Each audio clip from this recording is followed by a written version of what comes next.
அன்புடைய சகோதர சகோதரிகளே, இந்த அற்புதமான சத்சங்கத்தை வள்ளல் பெருமானுடைய 190வது வருவிக்க ஊற்ற நாளை மிகச்சிறப்பாக கொண்டாடுவதற்கு ஏற்பாடு செய்த இந்து பாபா அவர்களே, புஷ்பராஜன் குடும்பத்தாரே மற்றும் டாக்டர் அம்மா அவர்களே மற்றுள்ள அனைத்து உள்ளங்களே மற்றும் இங்கே நம்மை கௌரவப்படுத்தி கொண்டிருக்கின்ற சன்மார்க்கத்திற்கே தாலி கட்டி கொண்ட சன்மார்க்கத்துறை ஊரடிகளார் அவர்களே, நமக்கெல்லாம் கடந்த 50 ஆண்டு காலமாக சன்மார்க்கத்தை போதித்து வரும் எங்களது ஆசான் மு பாலையா அவர்களே, இந்த மலேசியாவிலே சன்மார்க்கத்தை ஆழமாக ஊன்றிக் கொண்டிருக்கின்ற சுவாமி தர்மலிங்கம் ஐயா அவர்களே மட்டுமல்ல சான்றோர்களே, உங்கள் அனைவருடைய திருவடிகளையும் வள்ளல் பெருமானுடைய திருவடிகளாக கருதி வணங்கி போற்றி மகிழ்கின்றேன். நான் பேச இருக்கின்ற சில கருத்துக்களில் ஏதாவது உண்மை இருந்தால் அவை அனைத்தும் வள்ளல் பெருமானையே சார். அவற்றில் இருக்கின்ற பிழைகள் எல்லாம் ஒன்றுமறியாத சிறுவனாகிய என்னை சார். பெரியவர்கள் நான் பேசுவதில் பிழை இருந்தால் மன்னிக்க வேண்டும் என்று அவர்களுடைய தாள்களை பணித்து கொண்டு இந்த சிற்றுரையை ஆரம்பிக்கின்றேன். சான்றோர்களே, இன்று நாம் இங்கே குடியிருக்கின்ற நோக்கம் வள்ளல் பெருமானுடைய பிறந்த நாளை கொண்டாடுவதற்கு தப்பு. இது பிறந்த நாள் அல்ல, அழகாக வருவிக்க ஊற்ற நாள் என்று பெருமான் சொன்னதை இங்கே நினைவுறுத்தி இருக்கின்றார்கள். பிறந்த நாள் என்றால் என்ன, வருவிக்க ஊற்ற நாள் என்றால் என்ன? சன்மார்க்கிகளுக்கு இந்த தெளிவு வர வேண்டும். பிறப்பு என்கின்ற சொல் எதை குறிக்கின்றது? வள்ளல் பெருமானுடைய ஒவ்வொரு சொல்லும் ஒவ்வொரு வாக்கியமும் வேதம், வேதத்திற்கு மேற்பட்டது. அதற்குள்ளே 7 கடல்கள் உள்ளன. அவ்வளவு அர்த்தங்கள் கொண்டதாக அப்படி அமைக்கின்றது. ஏனென்றால் அவர் பேசியது அனைத்தும் வேதமே. சுத்த சிவ துரியாதீதம் என்கின்ற நிலையிலிருந்து ஆண்டவனுடைய நிலையிலிருந்து பேசினார். நான் உரைக்கும் வார்த்தையெல்லாம் நாயகந்தன் வார்த்தை என்று பெருமானை வெளிப்படுத்துகின்றார். நாம் அவற்றை ஏதோ மற்ற புத்தகங்களை போல் சாதாரண உரைநடை, சாதாரண கவிதை, புலவர்கள் எழுதுவதை போல என்று தப்பாக அர்த்தம் செய்து கொண்டதனால் பல விஷயங்கள் நமக்கு புரியவில்லை. பெருமான் சொல்லுகின்றார், ஒருவர் ஞானமடைய வேண்டும் என்றால் அதற்கு எளிதான வழி தமிழ் மொழியே சொல்லுகிறார். இந்த ஒரு வாக்கியத்தை நாம் வாழ்க்கையில் பின்பற்றினால் போதும் எல்லா உண்மைகளும் தமிழ் மொழியிலே, அதனுடைய இலக்கணத்திலே, அதனுடைய அல்பபெட் என்று சொல்லுகின்றோமே அந்த நெடுங்கணக்கிலேயே இருக்கின்றது. எல்லாவற்றுக்கும் வள்ளல் பெருமான் நமக்கு விளக்கம் கொடுத்திருக்கின்றார். பிறப்பு என்கின்ற சொல் எதை குறிக்கின்றது? ஈப் கூட்டல் இறப்பு, பகரமை கூட்டல் இறப்பு என்று பொருள்படுகின்றது. ஆக நாம் பிறக்கின்ற பொழுதே இறந்து விட்டு தான் பிறக்கிறோம், இறக்க தொடங்குகின்றோம். எதை இறந்து விட்டு பிறக்கின்றோம்? ஈப் என்கின்ற எழுத்தை நாம் மறந்துவிட்டு இழந்துவிட்டு மனிதனாக பிறக்கின்றோம். ஈப் என்கின்ற எழுத்து எதை குறிக்கும்? வள்ளலார் தான் நமக்கு சாட்சி. இவர்தான் நமக்கு பீனல் கோட், நம்முடைய அரசியல் சட்டமே. பெருமான் எப்பொழுது எங்கே சென்றாலும் கையிலே ஒரு பெரம் வைத்திருப்பாரா? பிச் என்று சொல்வாராம். பிச் என்று சொல்லிதான் எந்த காரியத்தையும் செய்வாராம், எந்த ஒரு வார்த்தையும் பேசுவாராம். பிச் என்று ஏன் சொன்னார்? ஈப் கூட்டல் பிச் என்கின்ற 2 எழுத்துக்கள். இந்த 2 எழுத்துக்கள் எதை குறிக்கும்? ஈப் என்கின்ற எழுத்து இறைவனுடைய அருட்சக்தியை குறிக்கும். ஈச் என்கின்ற எழுத்து இறைவனுடைய அறிவு நிலையை குறிக்கும். ஈப் என்பது படைப்பு நிலை, ஈச் என்பது டிரான்சென்டென்டல் நிலை. ஆங்கிலத்திலே சொன்னால் பிறப்பு என்பது, படைப்பு என்பது இம்மனன்ஸ், இந்த உலகத்தில் இந்த படைப்பில் இருப்பது. ஈச் என்கின்ற எழுத்து டிரான்சென்டென்டல், பரம் என்கின்ற நிலை, அறிவுருவாக சிவம் இருக்கின்ற நிலை, அருட்பெருஞ்சோதி ஆண்டவர் நிலை. இந்த 2 நிலையும் சேர்ந்துதான் பிச் என்று சொல்வார். ஆக நாம் பிறக்கின்ற பொழுது என்ன நடக்கின்றது? ஈப் என்கின்ற இறைவனுடைய தன்மையை நாம் இழந்துவிட்டு சிவநிலையிலிருந்து ஜீவ நிலையில் பிறக்கின்றோம். எதை மறந்து விடுகின்றோம்? நாம் சிவம்தான், நாம் அருட்பெருஞ்சோதி ஆண்டவர் தான், ஆண்டவர்களுடைய பிள்ளைதான் என்கின்ற அடையாளத்தை, ஐடென்டிபிகேஷன், அதை மறந்துவிட்டு பிறக்கின்றோம். அதனால்தான் நமக்கு மனித நிலைக்கு தேவையான எல்லா நோய்களும் எல்லா பிரச்சனைகளும் முடிவாக மரணமும் ஏற்படுகின்றது. வள்ளலார் அவ்வாறு பிறந்தவர் அல்ல. எப்படி? தன்னுடைய இறைநிலையை அவர் மறக்கவே இல்லை. தன்னுடைய தந்தையின் வயிற்றில் எத்தனை வினாடிகள் இருந்தார்? விண்ணப்பத்தில் இருக்கு, படிச்சுப்பார். தன்னுடைய தாயின் உடலில் எத்தனை வினாடிகள் இருந்தார்? அதை கணக்கெடுத்து சொல்லுகின்றார். அருளாளர்கள் எப்போதும் மறப்பதில்லை. எதையும் மறக்காத உள்ளத்தில் என்றும் திருநடனம் புரிபவனே என்று வள்ளல் பெருமான் சொல்வார். ஆக அவர்களுக்கு மறதி கிடையாது. நினைப்பும் மறதியும் அற்ற துரிய நிலையிலேயே, அதுவும் சுத்த சிவ துரியாதீத நிலையிலேயே எல்லா காலத்திலும் எப்போதும் எந்த உடலாக வந்தாலும் இருக்கின்ற ஆற்றலை பெற்றவர்கள் அவர்கள். ஆக இப்பெறுகின்ற இறைத்தன்மையை மறக்காமல், இழந்து விடாமல், இறக்காமல், தாம் மனிதன் அல்ல, இறைவனுடைய குழந்தை, இறைவன் என்கின்ற சிவநிலையை மறக்காமல் பிறந்ததனால்தான் வருவிக்க உற்றேன் என்று சொல்கின்றார். ஆக இந்த செய்தியை நாம் தெரிந்து கொள்ள வேண்டும். சரி, இறப்பு என்கின்ற சொல் எதை குறிக்கின்றது என்று பார்த்தீர்கள் என்றால், இரு கூட்டல் அப்பு. அப்பு என்கின்ற சொல் பழந்தமிழிலே தண்ணீரை குறிக்கும். அது நம்முடைய உடலிலே கவமாக இருக்கின்றது. அந்த கவம் என்ன ஆகின்றது? மரண தருவாயில் இறுகி போய் கோழையாக கட்டுகின்றது.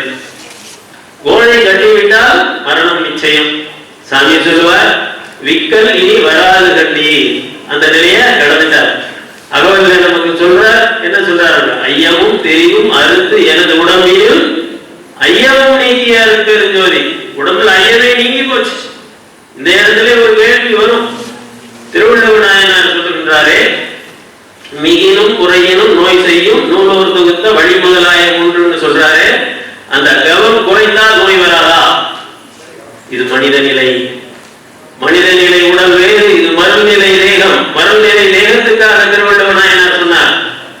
மறுநிலை தேகம் மாறி அருள்நிலை வருகின்ற பொழுது கவம் சுத்தமாக இருக்காது.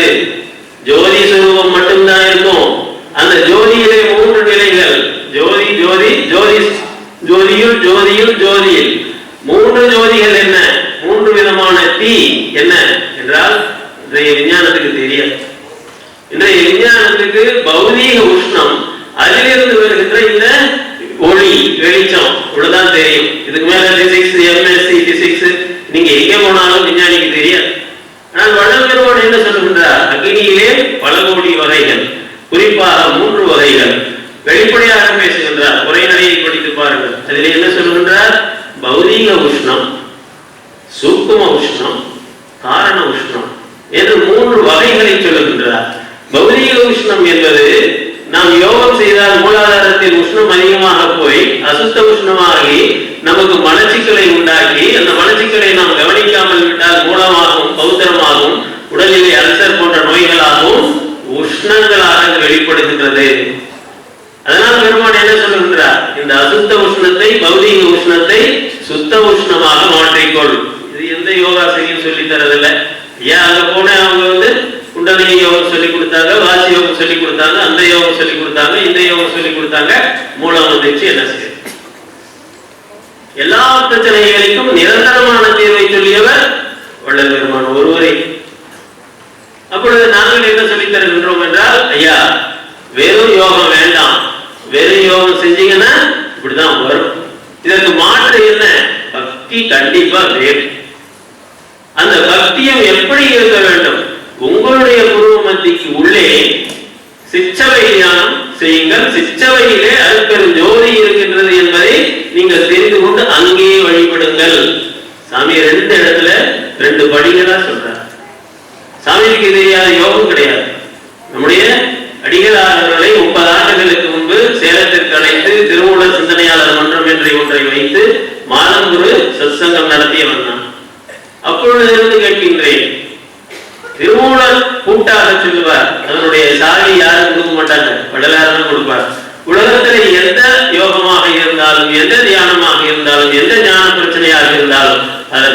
முடிவான தீர்வை சொல்லியவர் வள்ளலார் ஒருவரே.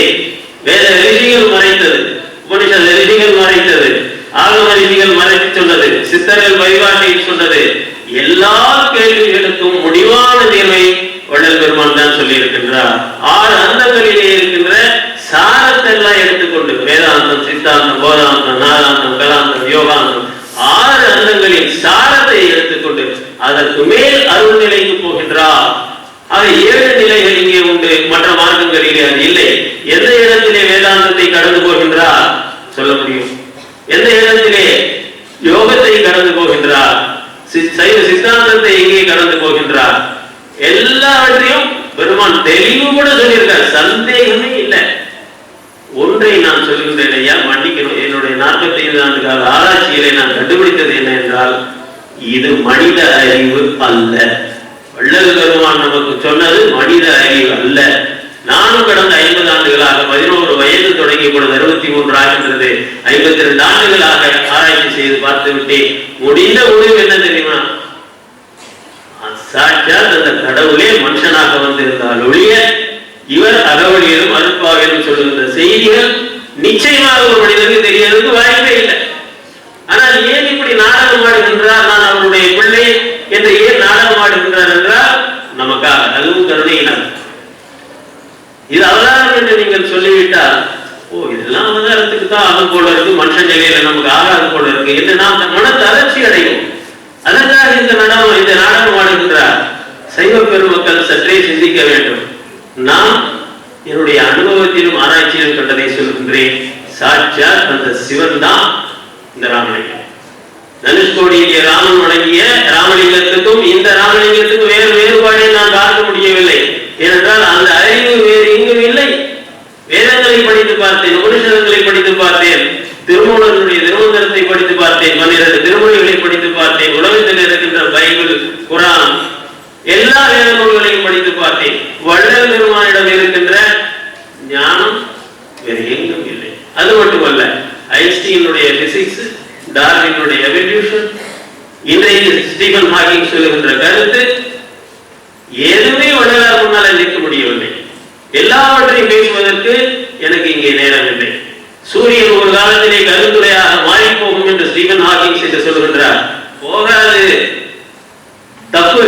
ஸ்டீபன் ஹாக்கிங் சொல்றது தப்பு. நாம் இப்பொழுது பாடணுமே, அம்மாடா இங்க குத்துவிளக்கை ஏற்றி ஜோதி ஜோதி பாடல் சொன்ன அந்த பாடல் என்ன சொல்லுகின்றது? ஜோதி ஜோதி ஜோதி சுயம். சுயம் என்றால் என்ன? Self luminous. சூரியன் தனக்குத்தானே ஜோதியாக இருக்கின்றது. மற்ற கிரகங்களில் இருந்தது எந்த ஒரு ஒளியையும் தீயையும் கடன் வாங்குவதில்லை. மற்ற எல்லா கிரகங்களும், இருண்ட கிரகங்கள் சூரியனிடமிருந்து கடன் வாங்குகின்றன. சந்திர ஒளி எப்படி ஏற்படுகின்றது? சூரியனிடமிருந்து கடன் வாங்கியது. சூரியன் யாரிடமிருந்து கடன் வாங்குகின்றது? இல்லை, சுயம். சுயம் ஜோதி. எப்படி அது சுயம் ஜோதியாக ஆனது? கருணையினால்.